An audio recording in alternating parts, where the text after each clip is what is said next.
오늘은 이사야 8장 16절에서 22절까지 말씀 묵상합니다.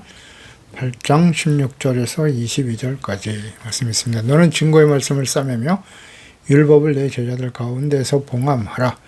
이제 야곱의 집에 대하여 얼굴을 가리시는 여호와를 나는 기다리며 그를 바라보리라. 보라, 나와 및 여호와께서 내게 주신 자녀들이 이스라엘 중에 징조와 예표가 되었나니 이는 시온산에 계신 만군의 여호와께로 말미암은 것이니라. 어떤 사람이 너에게 말하기를 주절거리며 속살거리는 친접자와 마술자에게 물으리라 하거든 백성이 자기 하나님께 구할 것이 아니냐? 선자를 위하여 죽은 자에게 구하겠느냐 하라. 마땅히 율법과 증거의 말씀을 따를지니 그들이 말하는 바가 이 말씀에 맞지 아니하면 그들이 정녕 아침빛을 보지 못하고 이 땅으로 헤매며 공고하며 굶주릴 것이라. 그가 굶주릴 때 격분하여 자기 왕과 자기 하나님을 저주할 것이며 위를 쳐다보거나 땅을 굽어보아도 환난과 흑암과 고통의 흑암뿐이리니 그들이 심한 흑암 가운데로 쫓겨 들어가리라. 아멘. 하나님의 심판의 징표가 될 이스라엘, 아스 왕과 유다 백성들, 하나님의 징조, 임마누엘, 하나님의 구원을 거부하고 아스를 의지하며 심지어 신접한 자들을 찾는 패역한 모습을 보이고 있습니다. 이에 대한 하나님의 공의의 심판의 말씀을 멸시하고 무시하는 언약의 백성 이스라엘, 하나님의 심판의 예언의 말씀이 어떻게 성취되는지 소수의 신실한 제자들, 남은 자들에게 복이 나게 하십니다. 이 말씀을 선지자들을 통해서 주신 하나님의 말씀과 인간의 죄와 혼돈과 계략 중 어느 것이 참된 것인지를 가늠하는 중요한 교훈을 제시하고 계십니다. 이사야와 그의 자녀들은 이름을 스알야수, 마헬살랄 하스바스 자체로 이스라엘 가운데 하나님의 징조와 예표가 되게 하셨습니다. 하나님의 예언의 말씀을 믿지 않고 거부하는 자들에게 아침 빛이 없다, 희망이 없다는 거죠. 결국 말씀을 거부한 자들이 맞이할 미래는 하나님의 공의의 심판으로 인한 배고픔, 분노, 피할 수 없는 흑암과 고통뿐임을 생생하게 구체적으로 말씀하시고 기록하게 하셨습니다. 16절 증거의 말씀을 싸매 율법을 내 제자들 가운데 봉함하라. 하나님께서 이스라엘을 구원하시기 위해서 임마누엘 하실 것을 말씀하셨지만 아하스 왕과 백성들이 이를 거부한 직후에 하나님께서 다시 말씀하십니다.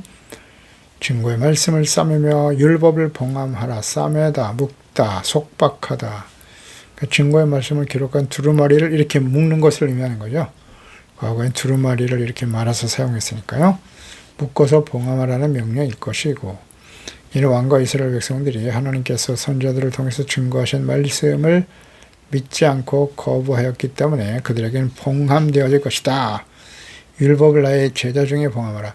그러니까 소수의 사람들이죠. 마음속에 선지자의 예언을 받아들이는 제자들에게 한정되어지는 것입니다. 선지자 활동은 하나님 말씀에 순종하는 작은 집단에 제한될 것이고, 전체로서 그 나라는 부정적인 태도 때문에 주의 계시를 들을 수 있는 자격을 박탈당하게 하시는 것입니다. 이는 곧 하나님의 심판에 직면하게 될 것이란 말씀이죠. 당시 대부분의 사람들이 하나님의 말씀을 완고하게 거부했어요. 멸시하고 조롱했죠. 이 예언의 두루마리를 묶고 봉인하여 미래 신실한 세대 제자들을 위해서 보존하라고 하시는 주님의 명령입니다.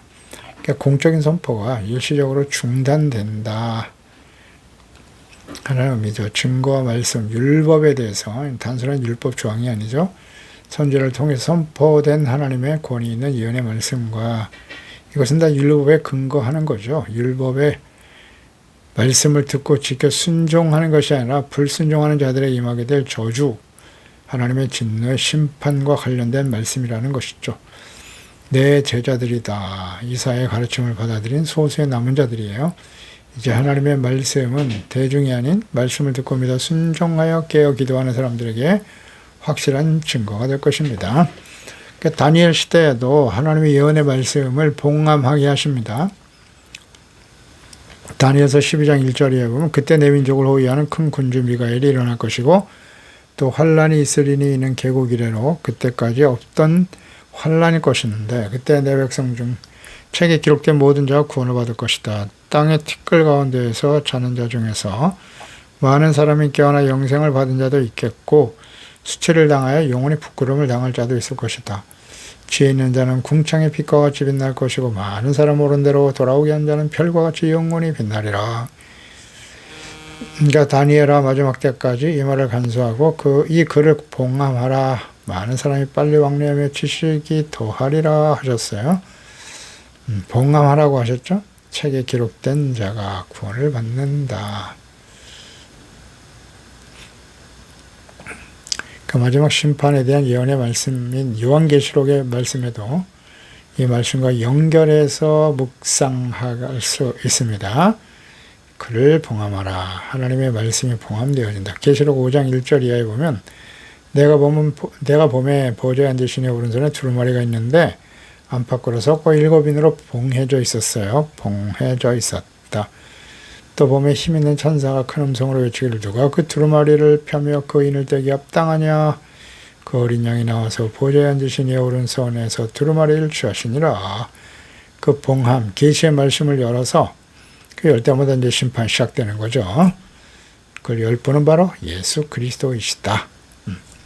그러니까 7인을 뗄 때마다 하나님께서 봉인하셨던 심판이 성취되는 겁니다. 하나님의 말씀을 믿지 않는 자들에게는 봉함되어 회개와 용서와 회복의 은혜를 받지 못하게 되는 거예요. 그래서 결국 하나님의 진노의 심판에 직면하게 되는 것입니다. 그러니까 예수 그리스도를 보내주셨지만 받아들이지 않고 믿지 않고 거부하는 자들에게는 이 구원의 은혜가 봉함되어지는 겁니다. 그래서 결국 심판과 사망에 처하게 되는 것이죠. 17절에 이제 야곱의 집에 대해 얼굴을 가리시는 여호와를 나는 기다리며 그를 바라본다. 그러니까 하나님의 심판과 관계의 단절을 나타내는 강력한 표현이죠. 얼굴을 가리시는 여호와. 백성들의 불신앙으로 인해서 하나님께서 임재하신 것 구원의 은혜를 더 이상 베풀지 않을 것이다 라는 말씀이죠.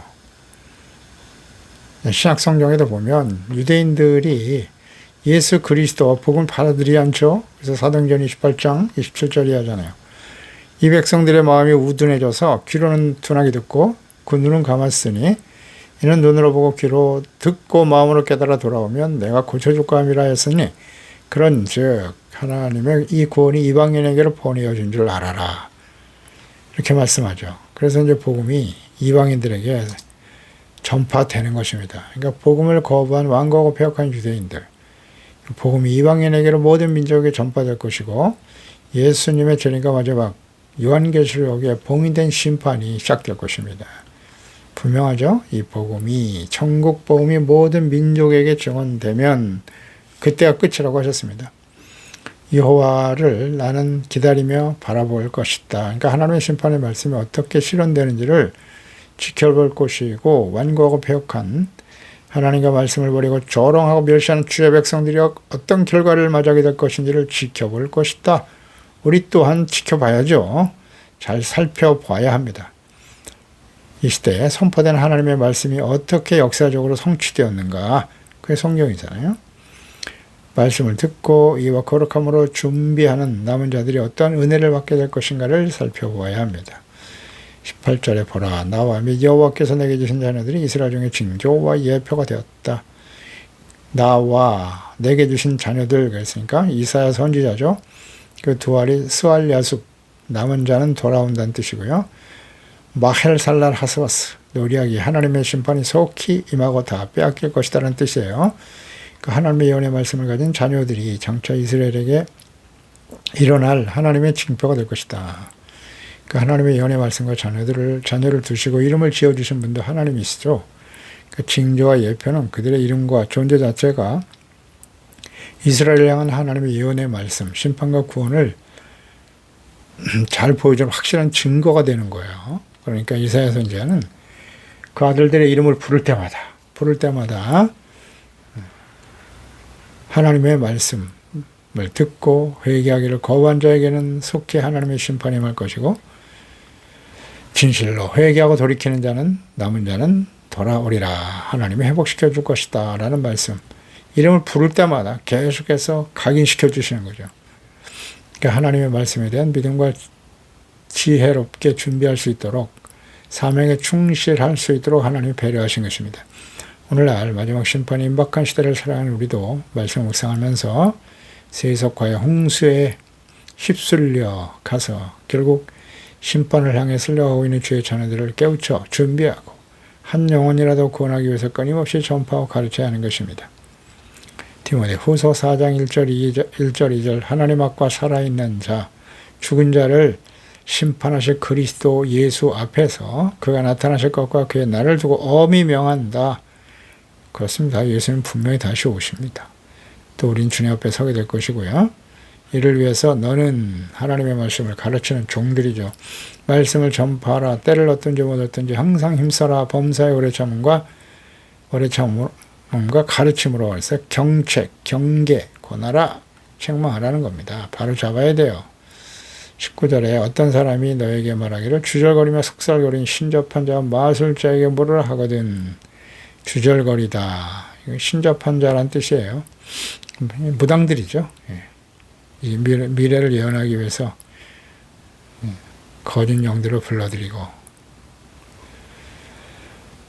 이 신접한 자나 우상, 무당들을 가까이 하면 하나님이 절대 용납하지 말라고 말씀하셨죠. 마술사, 점쟁이들이에요. 레위기 19장 31절에 너는 신접한 자와 박수를 믿지 말며 그들을 추종하여 스스로 더럽히지 말라. 나는 너희 하나님 여호와니라. 이런 자들을 너희 가운데서 용납하지 말라고 하셨어요. 백성이 자기 하나님께 구할 것이 아니냐. 산 자를 위하여 죽은 자에게 가서 구하겠느냐. 어리석은 자들이여. 사울 왕이 나중에 사무엘에게 버림을 받고 사무엘이 죽은 이후에 신접한 자들 찾아가잖아요. 네. 궁급하니까 그래요. 절박하니까 하나님은 응답하지 않으시고, 그러니까 죄악된 가운데서 돌이킬 생각을 안 하고 자신의 죄악된 교만한 거 어리석으면 벗어버리지 않고 회개하지 않으면서 문제를 해결해 달라고 부르짖는 거예요. 그러니까 하나님은 침묵하실 수밖에 없는 것이고요. 그러니까 신접한 자들을 찾아가는 겁니다. 그래서 우상을 섬기는 거예요. 무지하고 어리석은 자들이죠.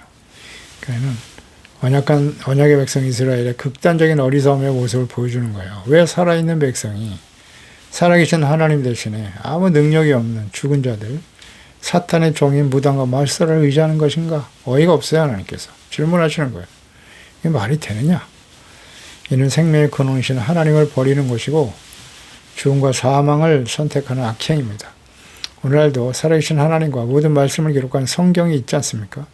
말씀 묵상하고 기도하지 않고 점쟁이 무당을 찾고 운세를 보고 따르는 어리석은 교인들이 있어요.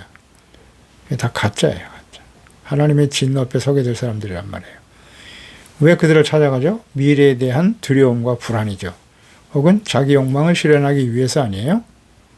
그들을 믿고 의지하려고 하지만 그 결과는 참담하고 정말 두려운 일입니다. 이들의 결과는 과거 무당과 마술사를 찾고 물었던 이스라엘의 멸망과 같은 미래를 맞이하게 될 것이다. 이게 성경이 주는 교훈이잖아요. 회개하고 돌이키지 않으면 반드시 참담한 결말을 맞이하게 될 것이다. 교훈을 얻어야죠. 말씀을 통해서. 20절에 마땅히 율법과 증거의 말씀을 따른다. 그들이 말하는 바가 이 말씀이 맞지 아니하면 그들이 정령 아침 빛을 보지 못할 것이다. 율법과 증거의 말씀을 쫓을 진행에 그랬더니 순종하라. 하나님 백성들의 마땅한 태도죠. 율법과 증거의 말씀을 듣고 회개하고 용서받고 의와 거룩함을 회복하는 것이 매우 중요한 일이잖아요. 마땅한 본분이죠. 하나님을 경외하는 태도이고요. 하나님의 말씀이 맞지 아니하면, 즉 거짓을 말하고 가르치는 신접한 자들, 사탄의 종들의 말과 하나님의 예언의 말씀과 일치하는지 시험해 보라는 명령이기도 해요. 맞지 아니하면, 하나님의 말씀을 따르지 않으면 사탄의 종들은 언제나 하나님의 말씀과 반대로 행동하게 하겠죠. 악을 행하게 하라고. 하나님을 경외하지 않는 불의하고 악한 길을 갈면 형통하리라고 말하겠죠. 아침빛을 보지 못할 것이다. 그런 사람들은. 그러니까 하나님의 말씀을 믿고 돌이키지 않으면 거짓 무당들의 말을 듣고 따르는 자들은 빛을 보지 못한다. 구원과 소망의 아침을 맞이할 수 없을 것이다. 사망과 심판의 어둠에 참여하게 될 것이다. 간단한 진리죠. 어렵지 않습니다. 복잡하지 않아요. 언제나. 하나님의 말씀과 뜻에 대한 우리의 태도가 우리의 미래를 결정하는 거예요. 신명기 11장 26절 내가 오늘 복과 저주를 너희 앞에 두는데 너희가 하나님 예굽에서 구원받은 이스라엘 백성들입니다. 만일 내가 오늘 너희에게 명하는 너희 하나님 여호와의 명령을 들으면 복이 될 것이고 그럼 너희가 만일 내가 오늘 너희에게 명령하는 도에서 돌이켜 떠나 너희와 너희 하나님 명령을 듣지 아니하고 본래 알지 못하는 다른 신을 따르면 저주를 받는다. 복과 저주를 하나님께 두었어요. 우리가 어떤 선택을 하느냐에 달려있죠. 어렵지 않아요. 21절에 이 땅으로 헤매며 공고하여 굶줄 것이다. 순종하지 않으면 굶주리게 되는 거예요.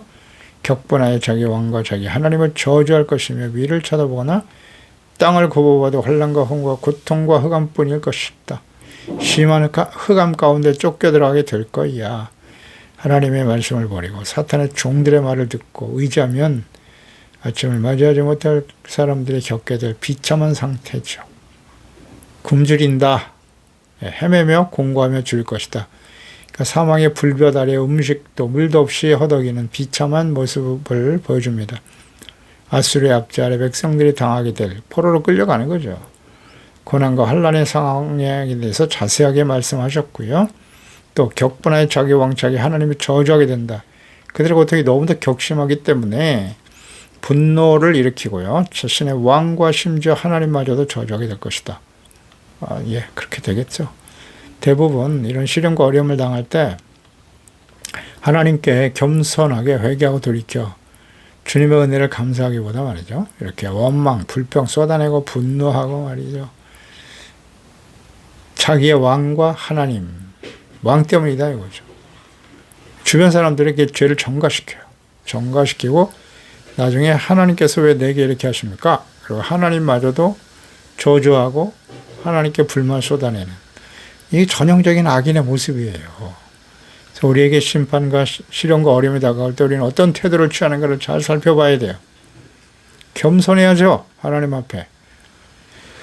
하나님께 원망 불평합니까? 내 주변에 있는 사람들을 원망하고 부모를 원망하고 말이죠. 부모를 잘못 만나서 내가 하나님께 그동안 어떻게 하나님을 예배드렸는데 섬기고 헌금을 어떻게 했는데 왜 내게 이러십니까? 이런 안악하고 어리석은 자들이요. 스스로 자초한 불행에 대해서 그들은 모든 원인을 주변 사람에게 돌리는 거. 패역한 지도자 하나님에게 돌려 저주하며 원망을 하게 된다는 거예요. 멸망당할 사람들의 특성이 이와 같아요. 죄를 회개하기보다는 남에게 전가시키는 일. 간단한 일인데 말씀 묵상하고 내가 왜 이런 일을 당할까 생각하고 겸손히 말씀 묵상하고 돌이키면 되는 건데 말이죠. 멸망하는 악인들의 전형적인 특성이 이와 같더라. 우리 시련을 당해보면 알아요. 원망 불평하고 말이죠. 또 어쩔 수 없는 운명으로 받아들이려고 하는 사람도 있어요. 결과는 마찬가지예요. 돌이키지 않는다는 거죠. 나는 이런 시련과 어려움을 당할 만큼 잘못한 게 없어. 이건 하나님이 하시는 게 아니야. 우연히 발생한 일이겠지. 이런 생각이에요. 그럼 돌이킬 수가 없잖아요. 겸손해져야 되는데. 원래 사람이 그래요. 일반적인 사람이 아니라 하나님의 자녀 백성들이 이렇다니까요. 땅을 굽어봐도 환난과 흑암과 고통의 흑암뿐이다. 그들이 심한 흑암 가운데로 쫓겨 들어가리라. 결과는 이렇게 되는 거예요.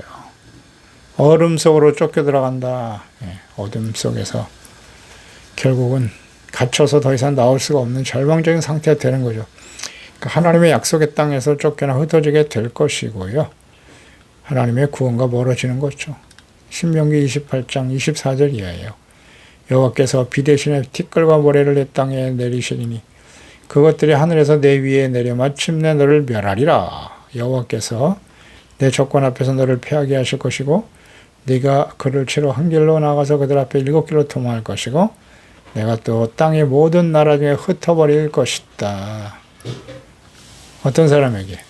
하나님의 백성, 하나님의 말씀을 듣고 지켜 순종하지 않는 백성들. 사람은 하나님의 백성들이라 할지라도 예수 믿고 구원받아 하나님의 자녀가 되었다 할지라도 하나님의 말씀을 완벽히 순종하는 의의 삶을 살아갈 수 있는 사람은 없어요. 부지런히 말씀을 듣고 회개가 돌이키는 거예요. 용서받고 의를 지켜가는 일에 힘써야 된다는 거죠. 경건의 삶. 하나님과 말씀을 버리고 우상과 신접한 자, 마술사, 힘 있는 주변 사람들을 의지하는 주의 백성들이 맞이하게 될 미래가 이와 같다. 심판으로 인한 절망과 사망의 어둠이 다가오게 될 것이고 있는 모든 것이 다 사라지고 만다는 거예요. 아침이 없다는, 빛이 없다는 거잖아요. 빛이 소망이 없는 자가 될 것이고요. 하나님의 말씀을 멸시하는 이들이 맞이하게 될 피할 수 없는 아주 분명한 결말입니다. 시련과 어려움을 당할 때 우리는 어떤 태도를 가져야 하는가 기도하겠습니다. 하나님 아버지, 오늘도 주의 말씀을 묵상합니다. 하나님의 자녀 백성들을 향하신 하나님의 뜻은 하나님을 사랑하고 경외하고 하나님과 올바른 관계 속에서 하나님이 주시는 은혜와 축복, 보호하심과 인도하심, 감사와 찬양이 넘치는 의와 거룩함으로 주의 영광을 나타내는 삶이 되기를 원하시지만 그러나 끊임없이 하나님을 멀리하고 거부하고 눈에 보이는 세속적인 힘과 능력을 의지하며 살아가려고 하는 사람들, 다가오는 시련과 위기와 어려움 속에서 징계를 당하면서도 하나님이 하시는 일이라는 것 사실을 깨닫지 못해요. 깨우쳐 주시죠. 선지를 통해서 부지런히 말씀을 보내시고 책망하고 회개하고 돌아오라. 그러면 너를 구원해 주시고 용서해 주실 것이라고 말씀하지만 구원해 주실 것을 말씀하시지만 하나님의 말씀을 거부하죠. 세속적인 욕망을 쫓아 인간적인 판단과 지혜와 생각으로 살아가려고 하는 사람들, 하나님의 자녀들이 이와 같은 모습을 보이는 건 정말 하나님께는 큰 고통과 슬픔이죠. 하나님께 돌아오기를 그렇게 오랫동안 기다리시는데 그렇지 않으면 결국 하나님의 공의 앞에 서게 된다는 이 중요한 진리의 말씀을 분명히 깨닫게 하시고요. 이 말씀이 역사 속에 다 성취되었다는 사실을 우리는 잘 알지 않습니까? 성경을 자세히 기록하여 우리에게 남겨 알게 하셨습니다. 그런 거로 우리는 책망과 경계, 권고하시는 하나님의 말씀을 듣고 두렵고 떨림으로 항상 복종하여 하나님이 주신 구원의 은혜를 소중히 여기고 구원을 온전히 이뤄가는 지혜로운 하나님의 자녀들 다 되게 하소서. 예수님의 이름으로 기도드리옵나이다. 아멘.